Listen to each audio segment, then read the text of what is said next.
Welcome to the AvSTEM Alaska program. My name is Grant. I'm one of the instructors that'll be teaching throughout this course. We hope that you enjoy this program. We certainly have. We've been developing it over the last several years, and it's come to this point where we can put it online and deliver it to you.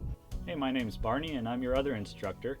I'm really excited about the material that we have for you guys. I'm really excited about teaching this class, and I hope as we go through it, you get excited about aviation also, and all the science and the technology, the math that's also included in this course. Really looking forward to it. Hope you are too. We're going to look at how Bernoulli and Newton affect the control surfaces of an airplane. Later on, we're going to come back, talk a lot more detail about these control surfaces, but for right now, for our purposes of understanding Bernoulli's principle and Newton's law, let's just look at this aileron. If I want this wing to bank left, or the airplane to bank left, I want this wing to go down, and I turn the yoke in the airplane, this aileron comes up. When the aileron comes up, the air hits the top of the aileron, and we have Newton in effect. For every action, there's an equal and opposite reaction. If I have air hitting here, the opposite reaction is the wing has to go down. So go ahead and get out your whack chart, plotter, pencil, and scrap paper, and we're going to open it up and find Kodiak and Larsen Bay. In opening up our whack chart, we're going to open it up to the side with the border on it, and right smack dab in the middle of the side with the border on it, we have the Kodiak Island, and the runway that we're taking off from is on the east side of Kodiak Island, and we're going to fly kind of towards the west side to find Larsen Bay.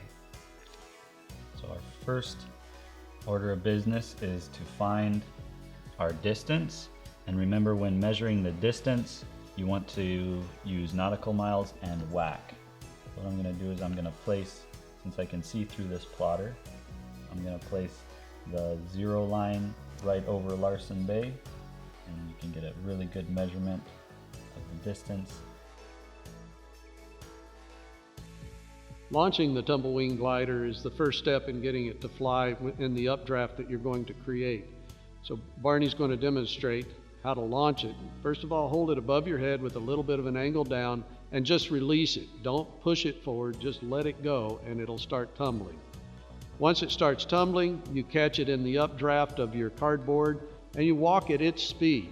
The updraft will keep it flying in that position. Don't go too fast, don't go too slow, just walk at the speed that the Tumblewing glider can fly. Barney's having to walk a lot faster to keep the big mouth glider flying. That's because of its weight. It needs a higher updrafting force to keep it in the air. But it's more stable. He's able to control it a whole lot easier. And you will be too as you start learning and practicing your big mouth glider. Down in Idaho, we use a lot of Twin Otters, which are double turboprop engine aircrafts. They got giant wingspan, so they fly real slow, but they're really maneuverable. We use those because we have a lot of airstrips in Idaho, backcountry airstrips that have really short takeoff and landing areas, and they're in these little river drainages, and you would be able to land something like a Casa in one of those airstrips. We spent all night putting out this small fire, and in the morning, the big meadow, the sun came up on the big meadow. There's turkeys running around. There's 200 head of elk and a bunch of deer running around, and sitting there drinking coffee, getting ready to do our pack out down to the road. And it's just a special moment, and those are the types of things you get to do for work. And stories like that, you get a lot of them.